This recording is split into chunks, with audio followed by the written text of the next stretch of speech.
victoire. Et un grand merci à la CGT, à mon camarade Claude Higui qui a été à la base du mouvement. Et on a, avec la médiatisation qui a été faite autour par les journaux, la radio et même la télé, tout le monde a été sensibilisé, c'est remonté à un très haut lieu par Bernard Thibault au mois d'octobre et une belle victoire. On n'est qu'au départ et j'espère qu'elle va être triomphale à la fin des dossiers. Je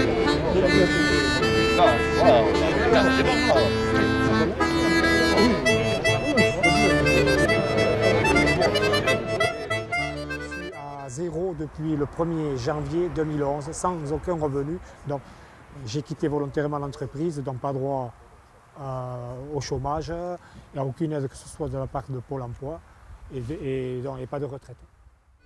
Donc effectivement, je dirais moi, il y en a 3 qui ont été rétablis dans tous leurs droits, il y en a 17, parce que même ceux dont on va réétudier les dossiers, il ne faut pas qu'on baisse les pieds. Il faut même cela, peut-être que ça va être favorable, je leur souhaite, mais c'est à tout le monde qu'il faut qu'on gagne. Il n'y a pas de repris de justesse ici devant, ou de délinquants, ou de fraudeurs. Il y a que des gens honnêtes qui ont fait valoir des droits. Je travaillais chez Dassault à Anglette. J'ai racheté en 2006. Octobre 2009, on m'a rappelé pour faire une enquête supplémentaire. Elle a été réalisée au mois de mars, où j'ai confirmé mes dires, de même que mes témoins, et à laquelle j'ai rapporté une lettre manuscrite de mon ancien employeur.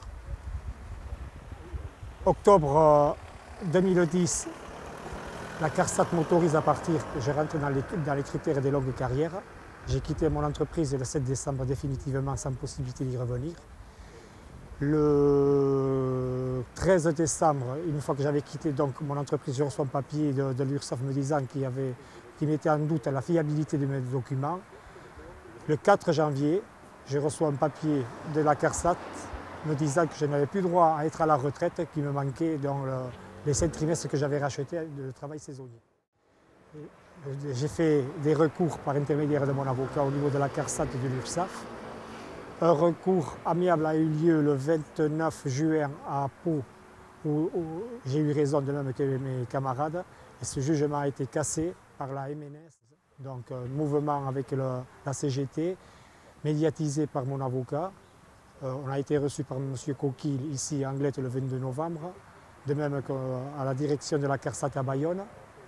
On est remonté voir M. Coquille à Bordeaux le 4 décembre, qui nous a dit que nos dossiers étaient repartis sur Paris pour être réexaminés. Et donc le 13 janvier, une très belle date pour moi, parce que je suis né aussi le 13 mai août, j'ai reçu la lettre recommandée de l'URSSAF me rétablissant dans mes droits. À l'heure actuelle, je suis en attente de retrouver mon salaire de retraité.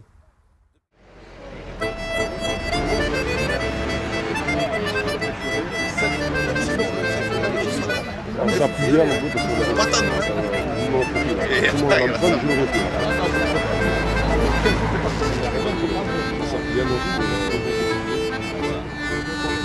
que c'est ça.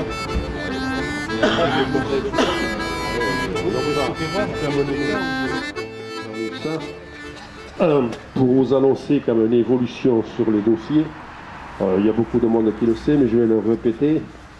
C'est-à-dire que depuis un mois, une première lettre est tombée de l'URSSAF remettant dans les droits M. Ayssaguer Armand, qui rappelle depuis un an ne touchait aucune retraite.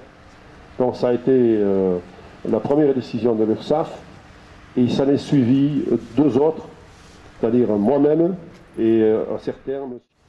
Et donc on a travaillé à cette rencontre de tous les traités soi-disant inculpés, et en même temps les dossiers étaient remontés au niveau confédéral pour le secteur retraite, et hier le secteur retraite a rencontré M. Libaud, qui est le directeur de la Sécu à Paris, et confirmation a été faite que sur l'Aquitaine il y avait 6 dossiers qui avaient été remis dans leurs droits. Chose énorme, mais énorme. Je pense que ça prouve que quand on se bat, eh bien, on peut gagner. Au courant, le 27, on va se réunir de nouveau, on va faire une manifestation, parce qu'on va continuer à mettre la pression. Manifestation qui aura lieu ou devant le TAS s'il a lieu, ou ici de nouveau, on tiendra au courant. Et on ira aussi à la sous-préfecture remettre, où on ira peut-être, on verra. Et donc on fera donc une nouvelle manifestation devant la sous-préfecture pour appuyer.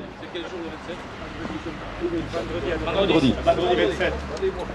Voilà, on se tient au courant, mais ça avance et ça va continuer à avancer. Voilà.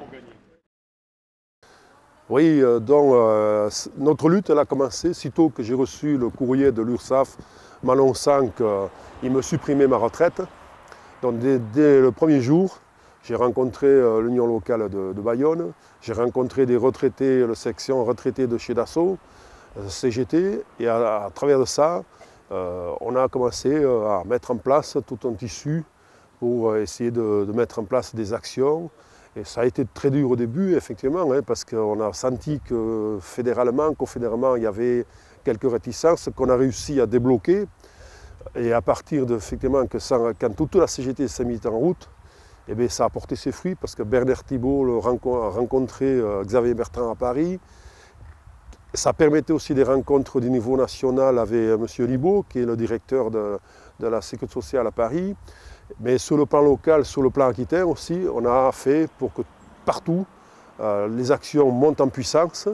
Il y a eu des rencontres devant les URSSAF avec les directeurs, il y a eu des rencontres devant les CARSAT, il y a eu des rencontres avec les directeurs de la mission nationale de contrôle et d'audit sur Bordeaux. On a mis des pressions, il y a des cartes qui sont montées.